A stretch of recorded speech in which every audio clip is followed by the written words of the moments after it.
This video was created by VinylicPuma of VinylicPumaGaming.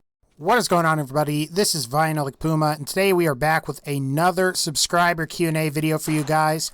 And a couple things before we get started here. I am getting close to 200 Twitter followers, so if you haven't followed me on Twitter yet, please do so I can get 200 Twitter followers. It's no big deal if you decide not to do that, but if you just want to see me get to 200 Twitter followers for the sake of it, well, I'll leave a link in the description. And another thing is that a lot of people ask me if I'm going to do gameplays or like Twitch streams of Borderlands 2, the pre-sequel, Borderlands 1, or even Fallout.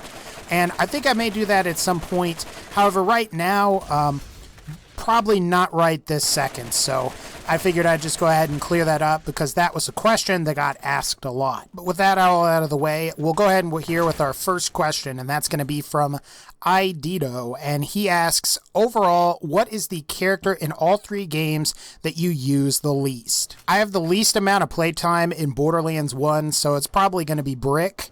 And then after that, I would say I don't really play Krieg much in Borderlands 2, and in the pre-sequel, I don't play Claptrap very much, which honestly is kind of a shame because I like TDR reload builds, and Claptrap can do that in the pre-sequel, where Axton can also do that in Borderlands 2. As far as the character that I play the most, it's probably going to be Axton in Borderlands 2 by far. In Borderlands 1, it's Mordecai, and then in Borderlands the pre-sequel, it's either going to be Jack or Wilhelm. So that answers that question if you were curious about that. Our next question comes from Atomic Walrus, and he asks, what is your opinion on the Overwatch vs. Battleborn dilemma, and which game do I prefer? Honestly, I'm not really a big PvP fan, so I'm gonna say neither. I think in some ways, though, the character design and the voice acting in Battleborn is better than it is in Overwatch. However, I think Overwatch simultaneously spawned all of this like Rule 34 porn, and Battleborn, as far as I can tell, I mean, hasn't really done that. I've said this before, but Battleborn, if that game was an RPG and it had some PvP elements, I could get by the PvP elements, because another game that I really like is Dark Souls, and at least with that game, I guess PvP is a big part of it, but you aren't necessarily, it's not forced down your throat, where with Battleborn, I mean, the intention really for that game is to play PvP against other people. I mean, the campaign mode is there, but really it's just like Left 4 Dead, which in my opinion just kind of gets old after a while. Overwatch has no campaign, no single player mode, and really, in my opinion, it's like a lot of these multiplayer-focused games where all it is just multiplayer. And it's either 40, at least on PC, I think it's $40 for Overwatch, but it's $60 on console. And it is a multiplayer-only game. And, you know, I'm sure it's a great game. I'm sure a lot of people like it, but it is definitely not for me. Our next question comes from Carmine Gaming, and he asks, what was your favorite location to explore in any Fallout game? And I've kind of said this before to a certain degree, but I am going to say Oasis from Fallout 3. I mean, really, the whole, like, Washington, D.C. Wasteland, Capital Wasteland, is just like this gray, barren area. And then you get to the Oasis with Harold, and that area is just really cool, and it's like a huge contrast to the rest of the game. Yeah, I guess like the tree people, I guess we'll call them the tree people. They're the tree minders, I think. But they're a little crazy, and they're not letting Harold die, and there's like a choice that you have to pick there. But I don't know. I just really liked Oasis. I thought it was a cool area. Our next question comes from Castaway Crew 420, and he asks, what do you think of Battlefield 1? And I think Battlefield 1 looks amazing. Now, I am kind of hesitant about Battlefield 1.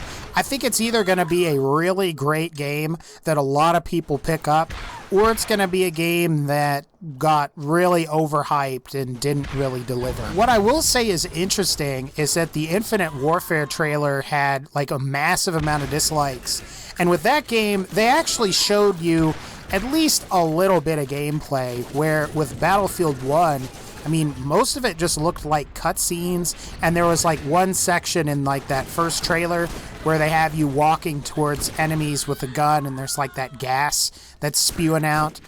It was really cool. Now, I'm not saying that Battlefield 1, I wouldn't say I'm really pro Infinite Warfare or pro Battlefield 1, but I do want to see what both games look like when they come out. And, you know, if Battlefield 1 is really good and plays well, I mean, I might consider buying it. Our next question comes from Inquisitor Rurik, and he asks, would you want to see the Enclave return in a future DLC?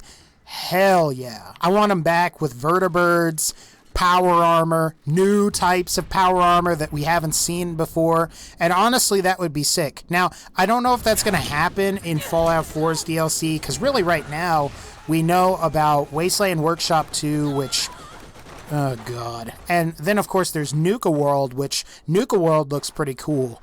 Now, I will say in the Far Harbor DLC, I believe it's Zealot Richter or Grand Zealot Richter with the Child of Adam.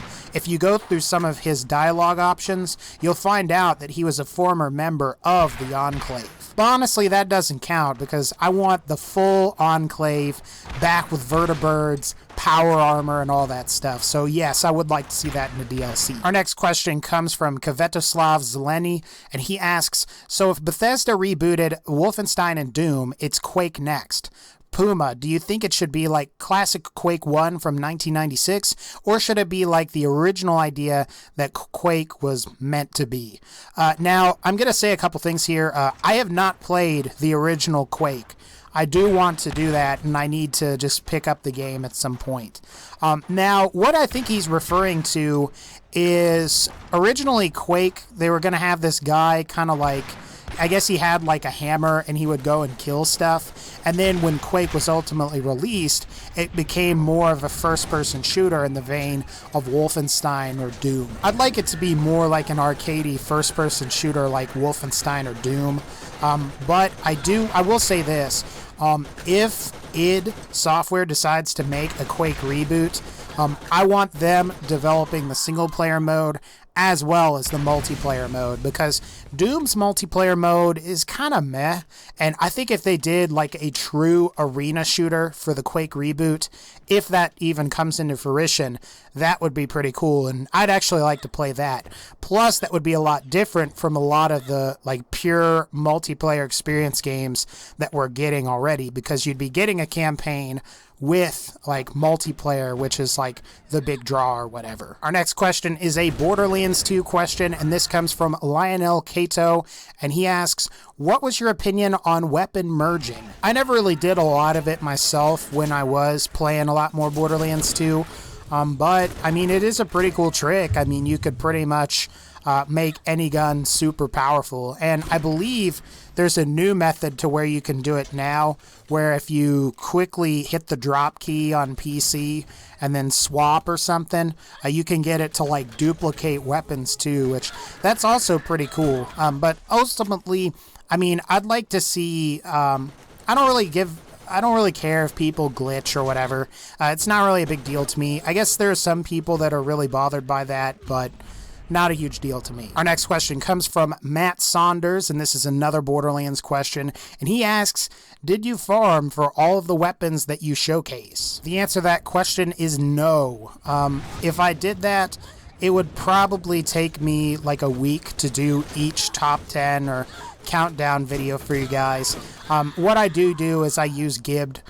Now, I will say this, and if some people are going to get kind of irritated, you know, the thing is that at least for Borderlands, the pre-sequel in particular, I have farmed pretty much every gun in that game. Now, Borderlands 2, there are a couple that I didn't really go after and farm, like maybe the Norfleet.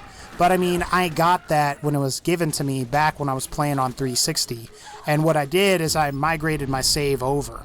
Now, one of the reasons that I don't really pick up legendaries in my gameplay sometimes is because if I really wanted that weapon, I would want it with specific parts and a specific element and other things, and really the best way to do that is to just make the gun in Gib Save Editor. I look at it this way: I've beaten the game like multiple times, and if I want to cheat a little bit, it's not really a big deal. I would say that if you haven't beaten Borderlands 2 yet, you may not want to use Gib Save Editor until you've beaten the game and you've experienced it. That way you're just kind of going back and you're experimenting and you're like tweaking your builds and stuff like that. So, but that's just my piece on that. Our next question comes from Plaz1398, and he asks, should Bethesda remaster the Elder Scrolls games? I'd like them to make Elder Scrolls 6 and completely drop the Elder Scrolls Online, but if they did decide to just remaster something like Morrowind or Oblivion or Skyrim, I'd be cool with that.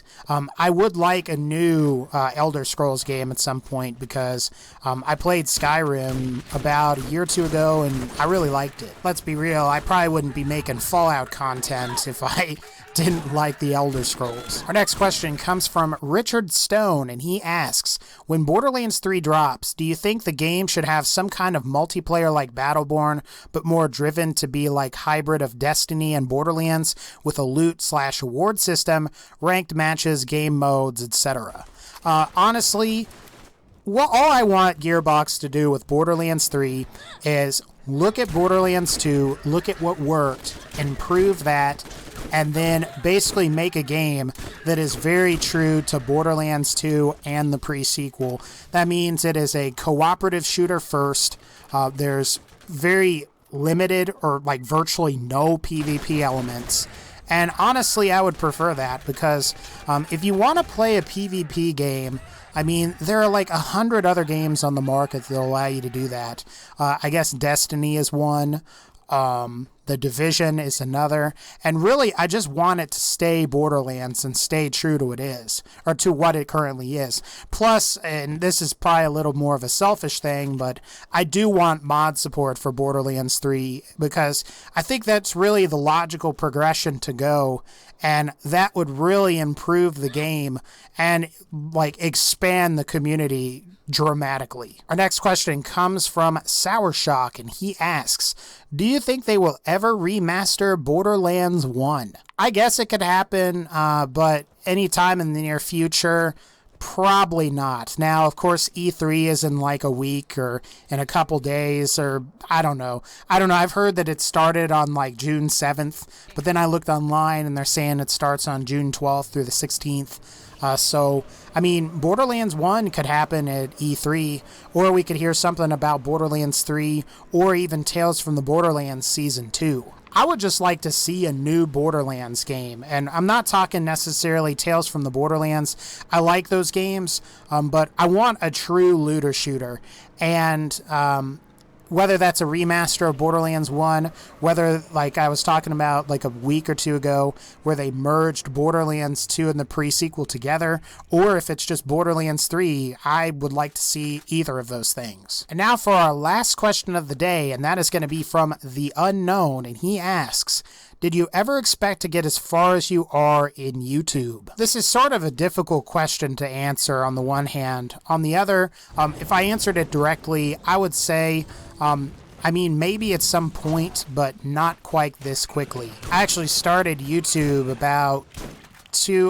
we're going on about 2 years and 4 months here ago, and I mean, it took me like 6 months to where I got my first 100 subscribers. And I mean, now I'm getting like 100 subscribers a day, which I mean is insane. And I'm very grateful for that. I guess to wrap up everything here, I just want to keep working at it. I want to keep growing and see how far I can go, and do this as long as I can, because it is pretty fun. I mean, yeah, I guess I would like to cover more or like a wider variety of games, but I mean, Borderlands and Fallout are pretty big games on their own, and there is a lot to talk about, so there is that. But anyway, I think that's going to pretty much wrap up this Q&A. let me know if you like this Q&A. I am going to go back and answer some of the comments that I got, maybe about an hour or two, 3, 4, 5, I don't know exactly when, but I will go back and I'll answer some of the comments from both the Season Pass Problems video and the Top 5 Worst Lasers video. So anyway, guys, like this video, please be sure to leave a like. As always, take care, and I'll see y'all next time.